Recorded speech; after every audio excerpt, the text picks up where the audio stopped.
కృషి పట్టుదల ఉంటే సాధించలేనిది ఏమీ లేదని నిరూపించారు ప్రతిభ. బాక్సింగ్ పోటీల్లో విజేతగా నిలిచి తనకంటూ ప్రత్యేకత ఏర్పరచుకుంది. అరకొర సౌకర్యాల మధ్యే విద్య నేర్చుకుంది. మైక్ టైసన్ను స్ఫూర్తిగా తీసుకుని బాక్సింగ్ వైపు అడుగులు వేసింది. మేరీకోమ్ విజేత అయిన పేపర్లలో చదివి తాను అలాగే కావాలని ఆశించడమే కాదు, అందుకు తగిన కసరత్తు చేసింది. 8 రకాల మార్షల్ ఆర్ట్స్లో రాణిస్తున్న ప్రతిభతో బిగ్ టీవీ ప్రతినిధి భవ్య ఫేస్ టు ఫేస్.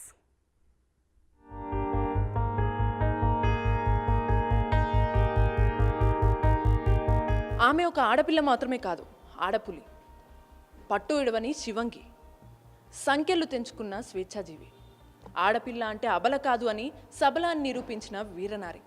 ఇలా తన ప్రతిభతో చైతన్యానికి నిలువుటద్దమే నిలిచి యువతలో స్ఫూర్తిని నింపుతున్న బాక్సర్ ప్రతిభ తక్కడపల్లి గురించి తెలుసుకుందామా? ప్రతిభ తక్కడపల్లి బాక్సర్గా ఎలా మారింది? మా ఊరు పిట్లం, కామారెడ్డి డిస్టిక్. అమ్మ నాన్న శ్యామల నరసింహరావు. చిన్నప్పటి నుంచి నాకు మార్షల్ ఆర్ట్స్, స్పోర్ట్స్ అంటే చాలా ఇంట్రెస్ట్. మైక్ టైసన్ వీడియోస్ చూసినప్పుడు నాకు అనిపించేది హీస్ ది బెస్ట్. అంటే ఒక పంచ్ కొట్టినప్పుడు ఒక పర్సన్ పడిపోవడం, ఆ పవర్, ఆ స్ట్రెంగ్త్, ఆ స్టైల్ నాకు చాలా నచ్చేది అనమాట. సో అప్పుడు అనిపించింది నేను కూడా బాక్సర్ అవ్వాలనుకున్నాను. మేరీకోమ్ గారు ఇంటర్నేషనల్లీ ఒక మెడల్ తీసుకొచ్చాక పేపర్స్లో చదివాను అనమాట. అంటే ఉమెన్ కూడా అచీవ్ చేయొచ్చు మార్షల్ ఆర్ట్స్లో అని అర్థమయ్యాక నేను 8 డిఫరెంట్ మార్షల్ ఆర్ట్స్లో ఉన్నాను. ఇప్పటివరకు 5 స్పోర్ట్స్లో ఇంటర్నేషనల్ గోల్డ్ మెడల్స్ అచీవ్ చేశాను. మన ఇండియాని కూడా రిప్రజెంట్ చేస్తున్నారు వరల్డ్ వైడ్గా. ఆ ఫీలింగ్ మీకు ఎలా ఉంది? మీ పేరెంట్స్ ఎలా ఫీల్ అవుతున్నారు? ఉమెన్గా నేను చాలా డిస్క్రిమినేషన్ని చాలా ఫేస్ చేశాను లైఫ్లో. Not only from parents, from the society and near by నాకు తెలిసిన ఏరియాస్ నుంచి ఉమెన్ అంటే ఇలానే ఉండాలి, ఇంతకు మించి ఆలోచించడానికి లేదు అన్నట్టుగానే చూశాను. వాళ్ళందరినీ ఫస్ట్ రాంగ్ ప్రూవ్ చేద్దామని స్టార్ట్ అయ్యాను. బట్ నా కెపాసిటీ నాకు అర్థమయ్యాక నన్ను నేను ప్రూవ్ చేసుకోవడానికి వర్క్ స్టార్ట్ చేశాను. సో నెక్స్ట్ మీ డ్రీమ్ ఏంటి? ఓన్లీ నా ప్యాషన్, నా విల్తోనే ఇంత దూరం రాగలిగాను. స్పోర్ట్స్ మినిస్టర్ గారు ఏమన్నారంటే ఒక్క స్పోర్ట్లో ఇంటర్నేషనల్ మెడల్ అచీవ్ చేయడమే ఎంతో కష్టం, అలాంటిది 2 స్పోర్ట్స్లో ఒకే మంత్లో నువ్వు వరల్డ్ ఛాంపియన్షిప్స్లో మెడల్స్ తీసుకొచ్చావు. ఇది చాలా proud moment for nation, not only for Telangana but nation అన్నట్టు చాలా అప్రిషియేట్ చేశారు ఆయన. స్పోర్ట్స్ మినిస్టర్ కాబట్టి ఆయనకు ఆ వాల్యూ అర్థమైంది. మీరు ఎక్కువగా ఫేస్ చేసిన ప్రాబ్లమ్స్ ఏంటి అసలు? యాజ్ ఏ గర్ల్గా పేరెంట్స్ ఎలా చూస్తారంటే అమ్మాయి అంటే ఒక గాజు బొమ్మలాగా అలా పర్టికులర్గా చూస్తారు. రిస్ట్రిక్షన్స్ పెట్టేది కూడా వాళ్ళ పర్సెప్షన్స్. బట్ బయటకి వచ్చినప్పుడు అండ్ ఏదో సాధించాలి అని అనుకున్నప్పుడు అండ్ ఇండియా టైప్ కంట్రీస్లో మేల్ డామినేషన్ చాలా ఉంటుంది అండ్ స్పెషల్లీ మేల్ ఈగోస్.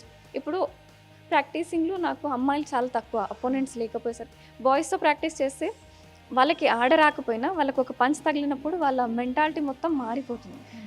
చాలా మేల్ ఈగో వర్క్ చేస్తుంది. అంటే నాట్ ఓన్లీ ఒక స్పోర్ట్, చాలా నేను ఫేస్ చేసిన చాలా ఇన్సిడెంట్. అండ్ ఇంకోటి ఏంటంటే కోచెస్ కూడా ఇన్ని స్పోర్ట్స్లో ఉన్నాము అంటే వాళ్ళు డిఫరెంట్గా, అంటే వాళ్ళు లో ఫీల్ అవుతారు అండ్ అది ఇంకో విధంగా వాళ్ళు ఎక్స్ప్రెస్ చేస్తారనమాట.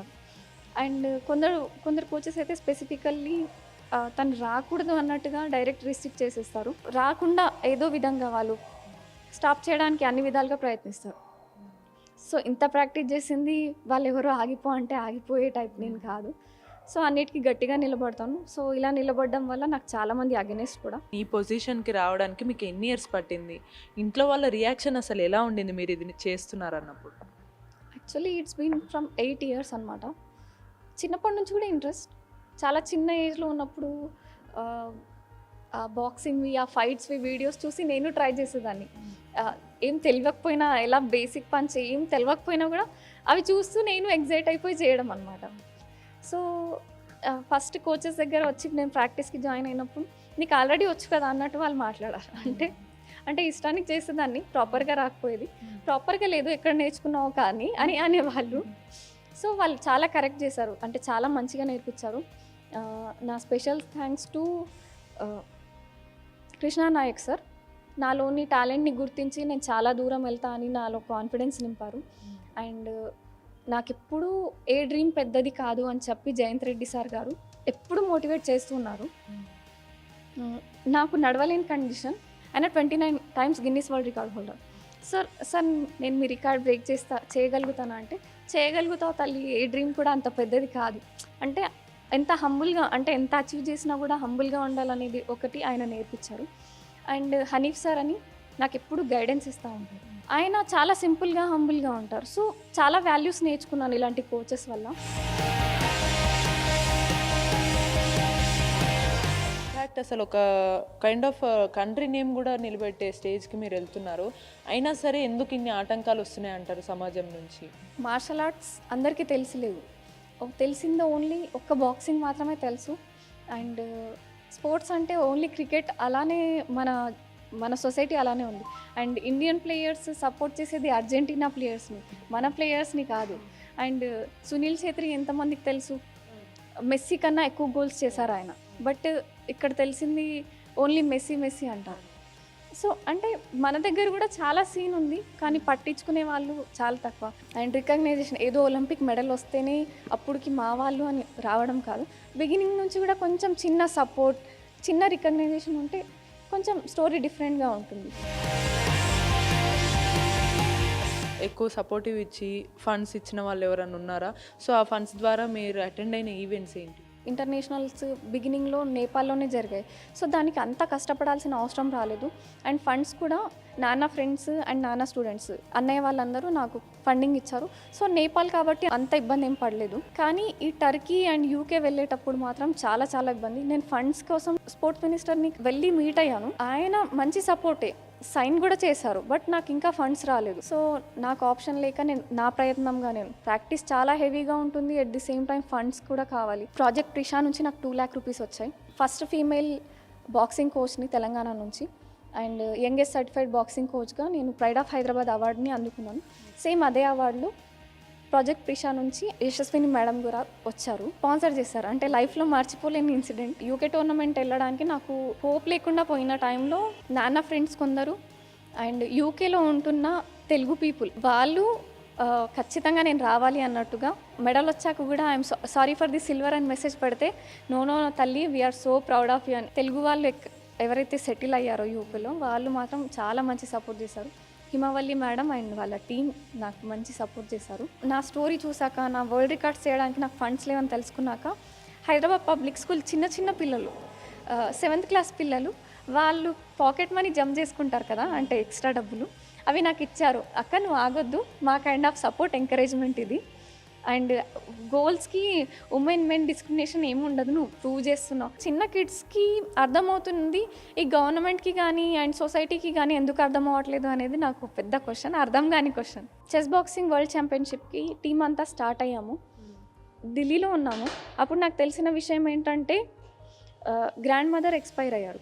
సో ఎమోషనల్లీ నేను చాలా బ్రేక్ అయిపోయాను. ప్రాజెక్ట్ ప్రిషా వాళ్ళు నన్ను నమ్మి నాకు ఫండింగ్ ఇచ్చారు. చాలామందికి అగెనిస్ట్గా నిలబడి నేను ఆ టోర్నమెంట్ ఆడదామని నేను ఫిక్స్ అయ్యాను. సో నన్ను నేను ప్రూవ్ చేసుకోవాల్సిన situation.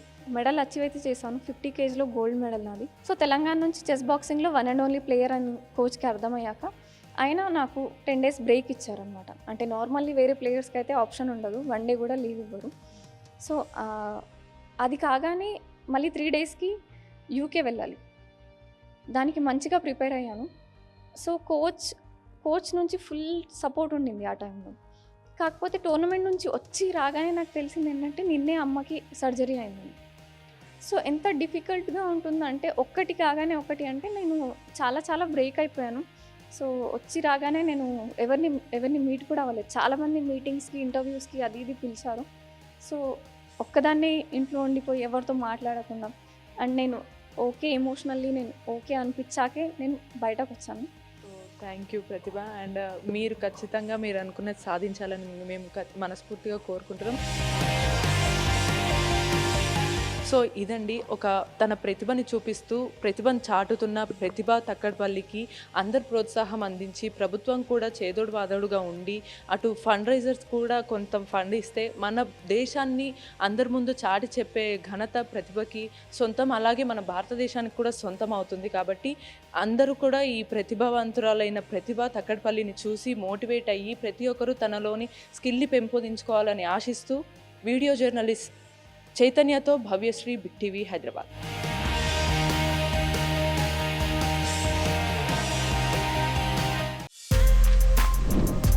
For more videos like this, subscribe Big TV channel.